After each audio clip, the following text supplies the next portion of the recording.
Good morning. সকলকে welcome জানাই Patawa study centre 0.1 YouTube and Facebook পেজে। আজকে আমরা এসেছি একটি নতুন ভিডিও নিয়ে। আজকে আমাদের ভিডিওতে রয়েছে তোমাদের দ্বিতীয় পর্যায়ক্রমিককে মূল্যায়ন পত্রকে সামনে রেখে পঞ্চম থেকে অষ্টম শ্রেণী পর্যন্ত গুরুত্বপূর্ণ অনুচ্ছেদ রচনা, অভিজ্ঞতার বর্ণনা, একটি বর্ষণমুখীর সন্ধ্যা।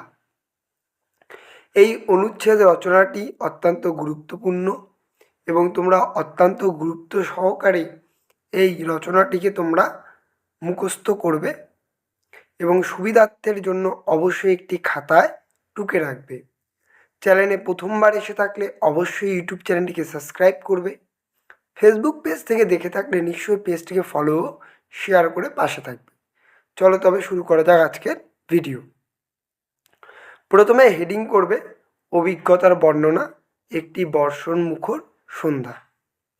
তারপরে লিখবে সেদিন ছিল সোমবার, দুপুরের বাইরে গিয়েছিলাম বন্ধুর সাথে। তার মামা বিদেশ থেকে এসেছে তার জন্য কিছু কেনাকাটা করতে। এটা সেটা করতে করতে অনেক কিছু কেনা হয়ে গেছে। একটি স্কুটার নিয়ে আমরা মার্কেট থেকে ফিরে আসি। ফিরতে ফিরতেই আকাশটা কেমন যেন কালো হয়ে যাচ্ছিল। মনে হলো যেন মুহূর্তের মধ্যেই এক বিশাল অন্ধকার সমস্ত আকাশকে গ্রাস করে ফেলবে। রবিদের বাড়ির থেকে খুব তাড়াতাড়ি বাড়ি চলে আসি। ক্রমই আকাশ কালো মেঘে ছেয়ে যায়। সন্ধ্যা ঘনিয়ে আসতে থাকে। কিছুক্ষণ পরই ঘনায়মান সন্ধ্যার আকাশ ভেঙে বৃষ্টি পড়তে শুরু করে। চারপাশে সকল শব্দ থেমে গিয়ে কানে আসতে থাকে ক্রমাগত বাড়িপাতের শব্দ। সেদিন সেই মুহূর্তকে ভাবতে এখনো শরীর শিউরে ওঠে। আমি পড়ার ঘরে বসে আছি জানলার পাশে। খোলা জানলার ফাঁক দিয়ে বৃষ্টি পতন দেখছি। ঝাপসা অন্ধকারে সব কিছু দৃশ্যমান না হলেও কিছু এক অনিবর্ষীয় সৌন্দর্য আমার চোখে ধরা দিল। বৃষ্টির ফোঁটাগুলো যখন গাছের পাতায় পড়ছে, পাতাগুলো কেঁপে কেঁপে উঠছে। আমার কাছে মনে হলো অভিমানী প্রিয়া তার প্রিয়র আদর থেকে নিজেকে সরিয়ে নিচ্ছে বারবার। বাইরের সব কিছু ক্রমই ঝাপসা হয়ে অন্ধকারে ঢাকা পড়ে যাচ্ছে। একটু পরেই মন্দির থেকে ভেসে এলো ধ্বনি। বৃষ্টি কমছে না, মুষলধারায় বৃষ্টি পড়ছে। আমার মনে হলো এই বর্ষণেই বন্যার সৃষ্টি হতে পারে। এমন সময় পাশের রুম থেকে মোবাইল বেজে উঠল। বাবা তখনও অফিস থেকে বাসায় ফেরেনি।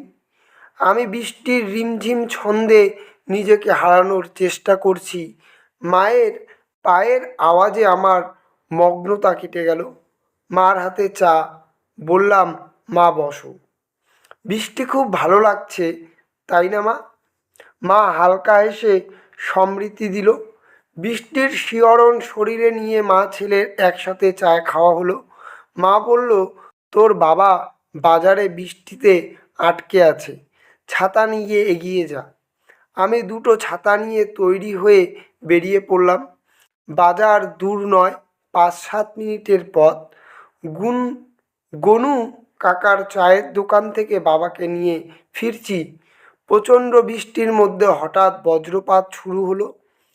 বাড়ির কাছাকাছি আসতেই প্রচণ্ড আওয়াজে একটি বজ্রপাত হয়। আমি ভয়ে ছাতা ফেলে দিয়ে বাবাকে জড়িয়ে ধরতে চাই, কিন্তু রাস্তা পিচ্ছিল থাকায় বাবাকে ধরতেই আমরা দুজনেই পিছলে পড়ে যাই। সে কি কাণ্ড! তারপর ভিজতে ভিজতে বাবা ছেলে দুজনে বাড়ি ফিরে এ স্মৃতি কখনো ভুলবার নয়। এই ছিল আজকের ভিডিও, যেখানে আমরা একটি বর্ষণমুখী সন্ধ্যার অভিজ্ঞতা সম্পর্কে একটি অনুচ্ছেদ রচনা লিখলাম। এই রচনাটি তোমাদের অত্যন্ত গুরুত্বপূর্ণ, তাই অবশ্যই তোমরা খাতায় টুকে নিও। আর চ্যানেলে প্রথমবার এসে থাকলে অবশ্যই চ্যানেলটিকে সাবস্ক্রাইব করো। ফেসবুক পেজ থেকে দেখে থাকলে পেজটিকে ফলো শেয়ার করো। চলো তবে দেখা হচ্ছে নতুন একটি ভিডিও নিয়ে। ততক্ষণ ভালো থাকবে, সুস্থ থাকবে, সর্বোপরি পড়াশুনো করবে।